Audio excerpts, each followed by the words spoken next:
નમસ્કાર વિદ્યાર્થી મિત્રો, કેમ છો? મજામાં? જ્ઞાન મંદિર સ્કૂલની યુટ્યુબ ચેનલ ઉપર આપ સર્વ વિદ્યાર્થી મિત્રોનું હું હાર્દિક સ્વાગત કરું છું.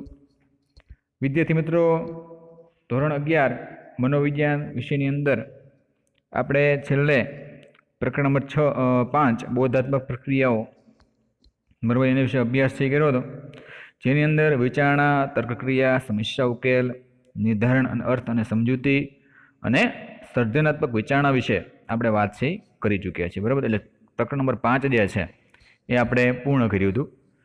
ત્યાર પછી આજે આ લેક્ચરની અંદર આપણે એક નવું પ્રકરણ નંબર 6 બરાબર, સ્મરણ અને વિસ્મરણ.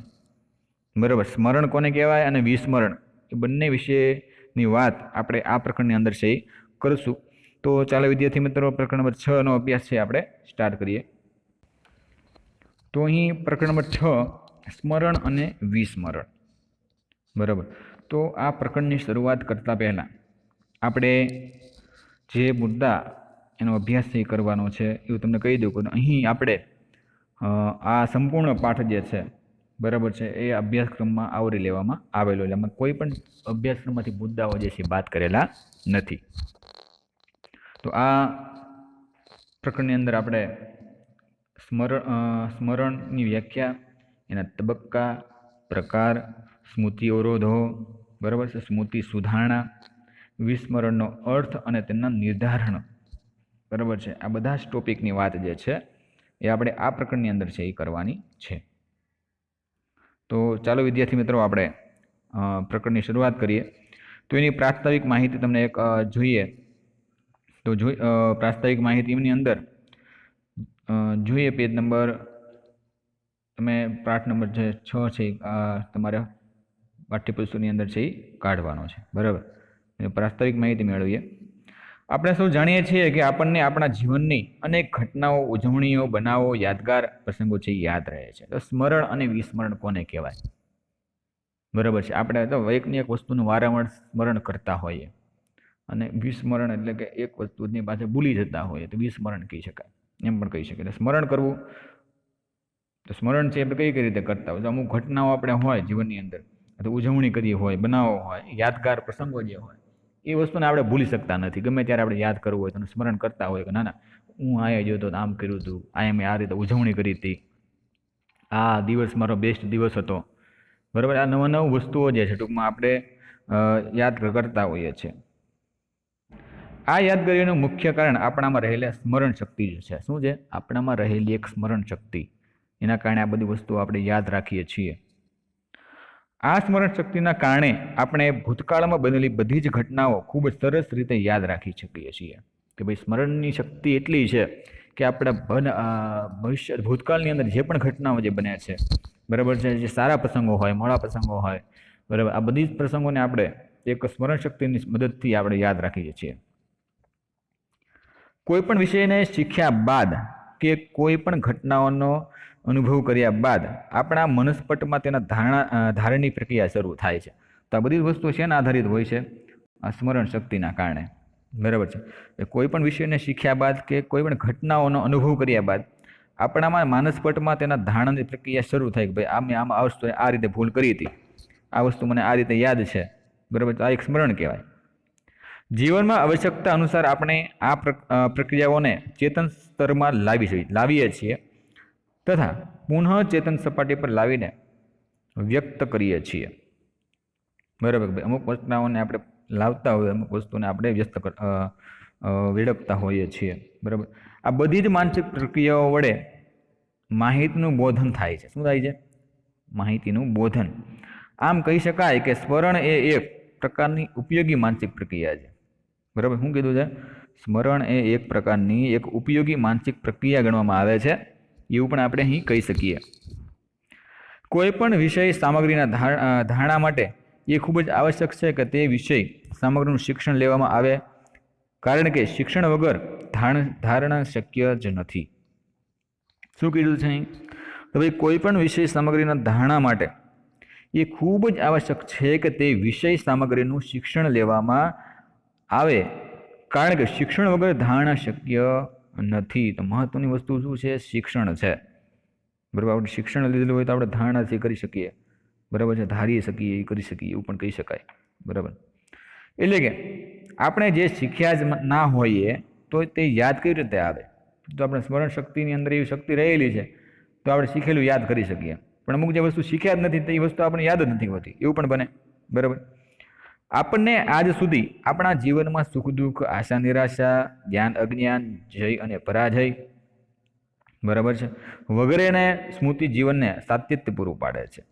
કે ભાઈ આપણા જીવનની અંદર કાંઈક સુખ હોય, કાંઈક દુઃખ હોય, કોઈકના કોઈકના જીવનની અંદર આ બધી વસ્તુઓ રહેલી હોય. અમુકની અંદર કાંઈક આશા હોય, અમુક નિરાશાઓનો સામનો કરવો પડતો હોય, જ્ઞાન હોય, અજ્ઞાન હોય ને ખ્યાલ ન હોય, જય અને પરાજય હોય, અમુક આપણને જીતતા હોય, અમુક વાર હારતા પણ હોય, હારી પણ માનતા હોય છે. તો આ સ્મરણનું એક જીવનનું એક સાતત્ય આપણને પૂરું પાડે છે, એમ પણ કહી શકીએ. આમ સ્મરણના લીધે જ આપણે સરળ અને સાહજિક રીતે જીવનના તમામ વ્યવહારો કરી શકીએ છીએ. કે ભાઈ આપણી પાસે સ્મરણ શક્તિ જે રહેલી છે, બરાબર, એ સ્મરણ શક્તિના કારણે આપણે સરળ અને સાહજિક રીતે એક વ્યવહાર છે કરી શકીએ, એમ પણ આપણે કહેવાય. આપણે જે કંઈ શીખીએ કે જાણીએ છીએ તેનું સ્ટોક હાઉસ જો કોઈ હોય તો એ સ્મૃતિ કે સ્મરણ જ છે. શું છે? સ્ટોક હાઉસ છે એ સ્મૃતિ અથવા તો સ્મરણ, એ બે વસ્તુ તેની અંદર આપણી રહેલી છે. તો એની પ્રાસ્તાવિક માહિતી સ્મરણ શિક્ષણ જે છે એની સાથે સંકળાયેલું છે. હવે ઘણા બધા અલગ અલગ મનોવૈજ્ઞાનિકોએ અહીં આપણને સ્મરણની વ્યાખ્યાઓ જે છે આપેલી છે, બરાબર છે, તો તમારે યાદ રાખવાની રહેશે, બરાબર. સ્મરણની વ્યાખ્યા જોઈએ. સ્મરણ એટલે ભૂતકાળના અનુભવો અર્થમય બને એ રીતે વર્તમાન પરિસ્થિતિમાં પુનઃ જાગૃત કરવાની પ્રક્રિયા. તો આ વ્યાખ્યા તમારે યાદ રહેવી જોઈએ કે ભાઈ સ્મરણ એટલે કે ભૂતકાળના અનુભવો, બરાબર. સ્મરણ એટલે કે ભૂતકાળના અનુભવોને અર્થમય બને એ રીતે વર્તમાન પરિસ્થિતિમાં પુનઃ જાગૃત કરીને કરવાની જે પ્રક્રિયા જે છે આપણે શું કહીએ છીએ? સ્મરણ કહેવાય. એની વ્યાખ્યા કોણે આપી છે? બર્નહાર્ડ અને વિલિયમ જેમ્સ, બરાબર છે. બીજી વ્યાખ્યા એવું કહે છે કે સ્મરણ કરવાનો અર્થ છે કે વર્તમાન સમયમાં એવી પ્રતિક્રિયા દર્શાવવી કે રજૂ કરવી જેને આપણે અગાઉ ક્યારેય શીખ્યા હતા. એ વ્યાખ્યા કોણે આપેલી છે? ભાઈ હિલગાર્ડ, બરાબર છે. એ વ્યાખ્યા છે ભાઈ હિલગાર્ડ અને એટકિન્સ નામના જે મનોવૈજ્ઞાનિકો જે છે જેણે આ સ્મરણ વિશેની વ્યાખ્યા જે છે એ આપેલી છે. બીજી વાર તમને કહું, સ્મરણ કરવાનો અર્થ એ કે વર્તમાન સમયમાં એવી પ્રતિક્રિયાઓ દર્શાવવી કે રજૂ કરવી કે જેને આપણે અગાઉ ક્યારેય શીખ્યા હતા. ત્રીજી વ્યાખ્યા એવી છે સ્મરણની કે સ્મૃતિ એક માનસિક પ્રક્રિયા છે. કેવી છે? માનસિક પ્રક્રિયા, મગજ ઉપર આધાર રાખે, બરાબર, જેના દ્વારા વ્યક્તિ પોતાના શીખેલી માહિતીઓને પોતાના જીવનકાળમાં ધારણ કરીને રાખે છે, બરાબર છે. તો એ વસ્તુને પોતે માનસિક પ્રક્રિયાઓને વ્યક્તિ પોતાના શીખેલી માહિતીઓને પોતાના જીવનકાળમાં ધારણ કરીને રાખે છે, એમ પણ અહીં આપણે કહી શકીએ. એવી વ્યાખ્યા આપી છે લેકમેન અને બટરફિલ્ડ, એ જે મનોવૈજ્ઞાનિકો જે છે. ત્રણ વ્યાખ્યાઓ અહીં આપણે સ્મરણની જોઈ શકીએ છીએ. ત્યાર પછી આપણને ઊંડો ખ્યાલ આપ્યો છે. ઉપરી વ્યાખ્યાઓનું વિશ્લેષણ કરતા કહી શકાય કે વ્યક્તિ એક મનોવ્યાપાર છે. શું છે? વ્યક્તિ એક પ્રકારનો મનોવ્યાપાર જે છે એમ પણ આપણે કહી શકીએ, જેનો અર્થ પૂર્વ અનુભવોને મસ્તિષ્કમાં એકઠા કરી રાખવાની ક્ષમતા છે, બરાબર. જેનો અર્થ શું કીધો છે કે પૂર્વ અનુભવોને મસ્તિષ્કમાં એકઠા કરી શકાય ની ક્ષમતા. બોધાત્મક મનોવૈજ્ઞાનિકો જેવા કે લેકમેન અને બટરફિલ્ડ 1979માં સ્મૃતિની વ્યાખ્યાયિત કરતા લખ્યું છે.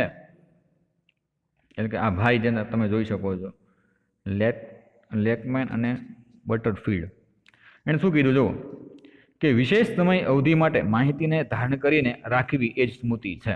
જો ભાઈ કાંઈક કારણ હોય એના કારણે વસ્તુને આપણે યાદ રાખીએ. કોઈને આપણે એક ખોટી રીતે કંઈક કર્યું હોય તો માર્યું હોય તો આપણે એ વસ્તુને ભૂલતા નથી, યાદ રાખીએ છીએ કે જ્યારે સમય આવે ત્યારે આપણે કહેતા પણ હોઈએ છીએ, બરાબર છે.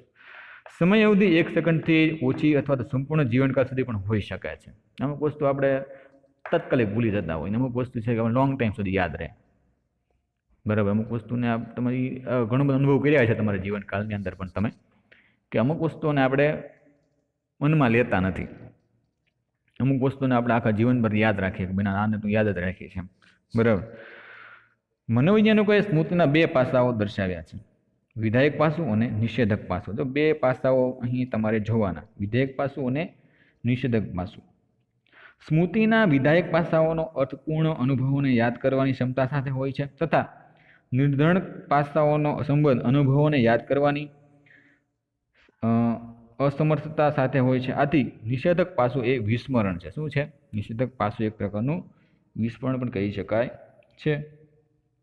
તો અહીં સ્મૃતિના અમુક તબક્કાઓ વિશે જોઈએ કે સ્મૃતિના તબક્કાઓ જે છે એ કેવા છે, બરાબર, યાદ કરવાની જે તબક્કાઓ.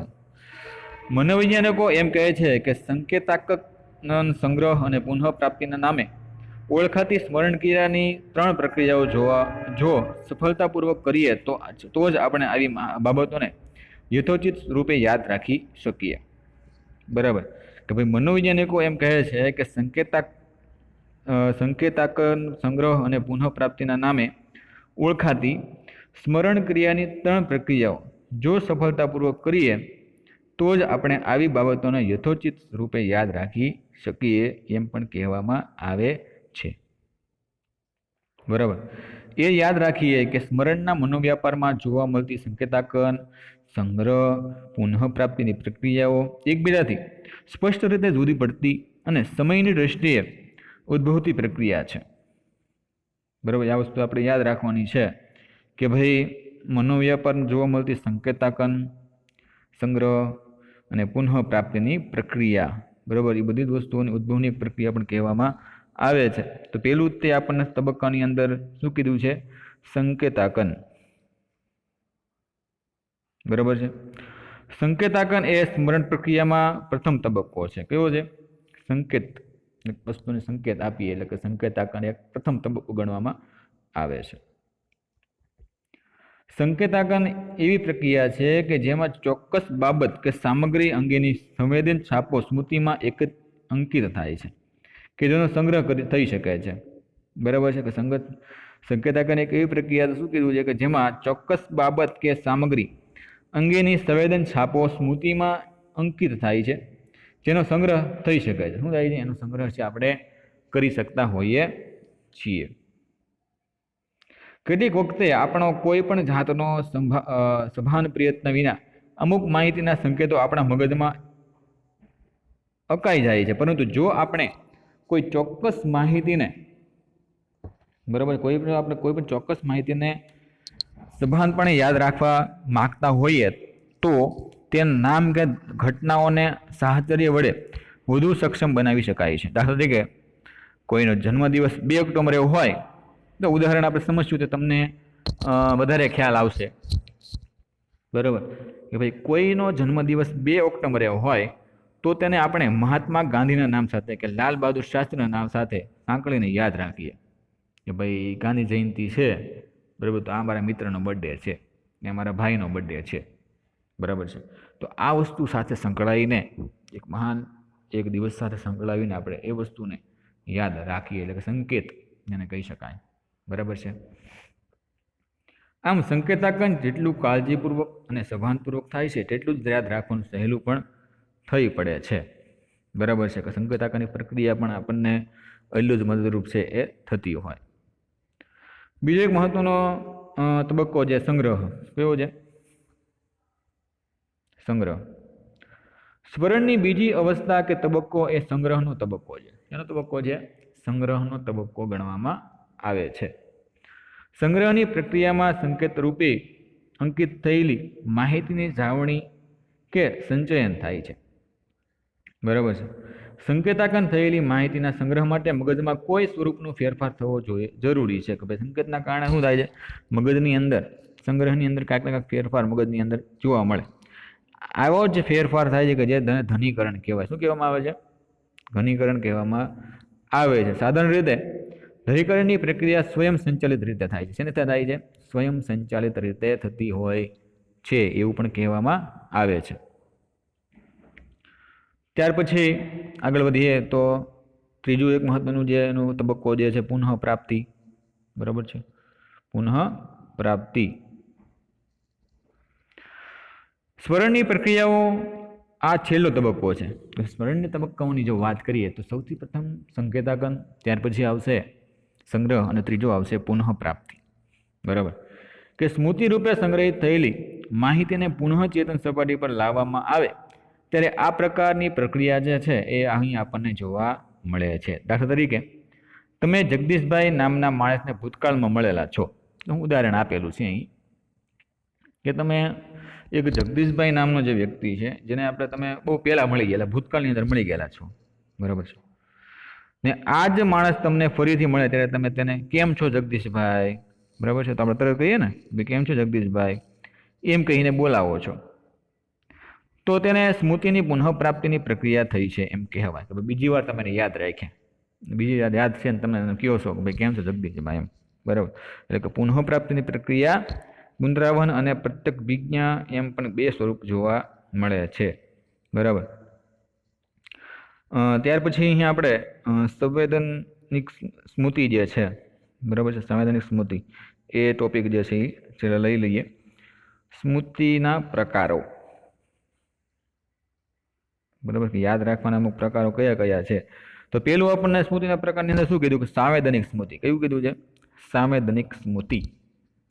બરાબર, કે આપણે આપણી સંવેદનિક ઇન્દ્રિયો દ્વારા જ માહિતી કે જ્ઞાન પ્રાપ્ત કરતા હોઈએ છીએ. કે ભાઈ જ્ઞાનેન્દ્રિયો દ્વારા તે તમે જો શરીરની અંદર જે ઇન્દ્રિયો રહેલી છે, બરાબર છે, તો ઇન્દ્રિયો દ્વારા આપણે માહિતી કે જ્ઞાન છે પ્રાપ્ત કરતા હોઈએ છીએ.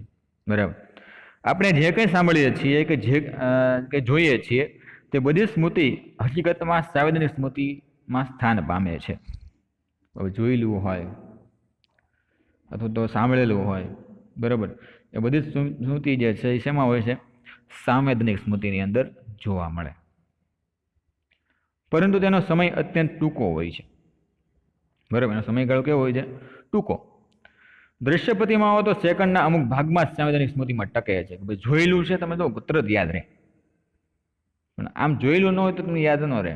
ધ્વનિ પ્રતિમાઓ તો આશરે 2 સેકન્ડ જ સંવેદનિક સ્મૃતિમાં ટકે છે. કે તમે એક મ્યુઝિક તમે સાંભળ્યું હતું, એ તો મ્યુઝિક તમે 2 સેકન્ડની અંદર વયું જાય મગજની અંદરથી, પણ તમે જોયેલું છે તો ચિત્ર તમને યાદ હશે. એ માટે ચલચિત્ર ફિલ્મનું દ્રષ્ટાંત લઈએ તો ફિલ્મ એ વાસ્તવમાં સ્થિર ચિત્રોની એક શ્રેણી છે. તો ફિલ્મ આપણે જોતા હોઈએ પણ એક પ્રકારની સ્થિર શ્રેણી છે. શું છે? સ્થિર. બરાબર છે, પણ એના ટુકડા હોય અલગ અલગ, જે અમુક ચોક્કસ ગતિમાં આપણા સમક્ષ રજૂ કરતા તે ફિલ્મ આપણને ગતિમાન સ્વરૂપમાં જ છે એવું પણ ભ્રમ ઉત્પન્ન થાય છે. એની કેસેટ તમે જોયું છે કે ફોટા પણ આપણને લાગે નહીં આ ફોટા છે. બરાબર છે, એની આખી શ્રેણી હોય ટૂંકમાં એને કહી છે ને, તો એ ઝડપથી ફરતી ગતિની સાથે એટલે આપણે આખું પિક્ચર છે એ બતાતું હોય છે. આપણે દ્રશ્ય સંવેદનિક સ્મૃતિમાં ફિલ્મની એક ફ્રેમ બીજી ફ્રેમના આવે ત્યાં સુધી જ ટકે છે. એકવાર આપણે યાદ રાખ્યું છે, પછી બીજી વાર બીજું નવું વસ્તુ આવે તો એ આપણે યાદ રાખીએ, ઓલું વસ્તુ આપણે શું કરીએ છીએ? ભૂલી જતા હોઈએ છીએ. બરાબર છે, આ કારણે દ્રશ્યો આપણને અલગ અલગ અને સ્થિર લાગવાને બદલે ગતિમાન લાગે છે. કેવા લાગે છે? સ્થિર લાગવાને બદલે ગતિમાન આપણને જોવા મળે છે.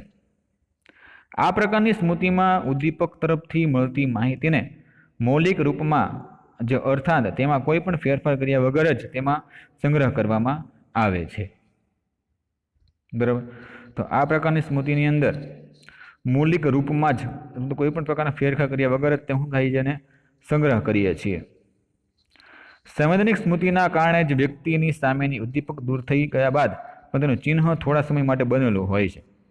ભાઈ આનું સામે ચિત્ર હોય તે પછી આ લાંબા ગાળી વસ્તુ આપણે ભૂલતા હોઈએ, એટલા માટે તેને સંવેદનિક સંગ્રહ કે સંવેદનિક રજિસ્ટર પણ કહેવામાં આવે છે. એ 2 પ્રકારના હોય છે. કેટલા પ્રકારના હોય છે? 2 પ્રકારના અહીં જોવા મળે છે. પેલું દ્રશ્ય પ્રતિમા સંબંધિત અને બીજું છે ધ્વનિ દ્રશ્ય પ્રતિમા સંબંધિત અને બીજું છે ધ્વનિ સ્મૃતિ. બરાબર છે, દ્રશ્ય પ્રતિમા સંબંધિત સ્મૃતિમાં વ્યક્તિ જોયેલી વસ્તુ કે વ્યક્તિના વિશે 1 સેકન્ડ સુધી દ્રષ્ટિ ચિહ્ન રાખી શકાય, કે 1 જ સેકન્ડ સુધી હોય દ્રશ્ય પ્રતિમા. કે વાહનનો નંબર, ઉદાહરણ આપણને કીધું કોઈ વાહનનો નંબર. જ્યારે ધ્વનિ સ્મૃતિમાં વ્યક્તિ કોઈ સાંભળેલા અવાજના ઉદ્દીપકનું ચિહ્ન પોતાના મનમાં 1 સેકન્ડથી પણ ઓછા સમય માટે રાખી શકે છે. થોડા સમય માટે એ વસ્તુને આપણે સંગ્રહ કરી શકતા, વધારે સમય માટે કરી શકતા નથી. બરાબર છે. સંવૈધાનિક સ્મૃતિ એ સ્મૃતિની એક લઘુત્તમ અવધિ સ્મૃતિ છે એમ પણ કહેવાય.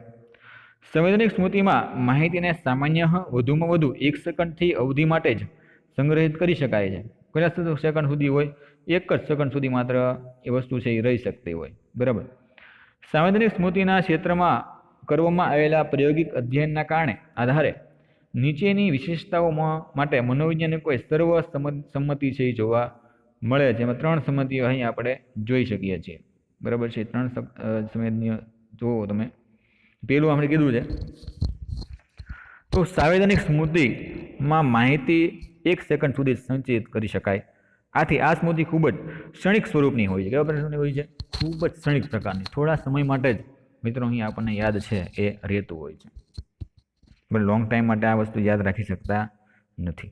બીજું કે ટૂંકા ગાળાની સ્મૃતિની તુલનામાં સંવૈધાનિક સ્મૃતિની સંગ્રહ ક્ષમતા વધુ પરંતુ લાંબા ગાળાની સંગ્રહ ક્ષમતાની તુલનામાં ઓછી પણ હોય છે.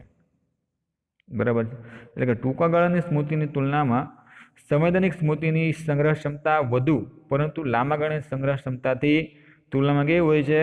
ઓછી હોય છે. એમ પણ અહીં આપણે કહી શકીએ.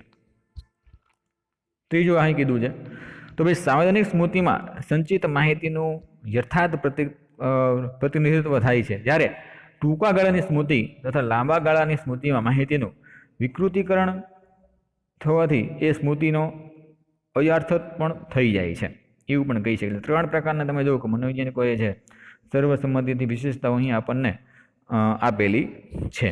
બરાબર. 3 પ્રકારો અહીં આપણે તમે જોઈ શકો વિદ્યાર્થી મિત્રો. તો વિદ્યાર્થી મિત્રો અહીં આપણે આ લેક્ચર છે એ પૂર્ણ કરીએ, અહીં સુધી રાખીએ. હોમવર્કની અંદર તમારે સ્મૃતિના જે તબક્કાઓ જે છે, બરાબર છે, સ્મૃતિના તબક્કાઓ એ તમારે હોમવર્કની અંદર લખવાના છે. બરાબર. નેક્સ્ટ વિડીયોની અંદર પાછા આપણે થોડુંક લોંગ છે, એની અંદર ચેપ્ટર છે થોડુંક મોટું છે એટલા માટે ખેંચશું. બરાબર છે. તો અત્યારે સ્મૃતિના તબક્કાઓ જે છે તમારે હોમવર્કની અંદર લખવાના છે. બરાબર. તો નેક્સ્ટ વિડીયોની અંદર વિદ્યાર્થી મિત્રો પાછા આપણે ભેગા થઈશું. ત્યાં સુધી stay home, stay safe. Okay, bye student.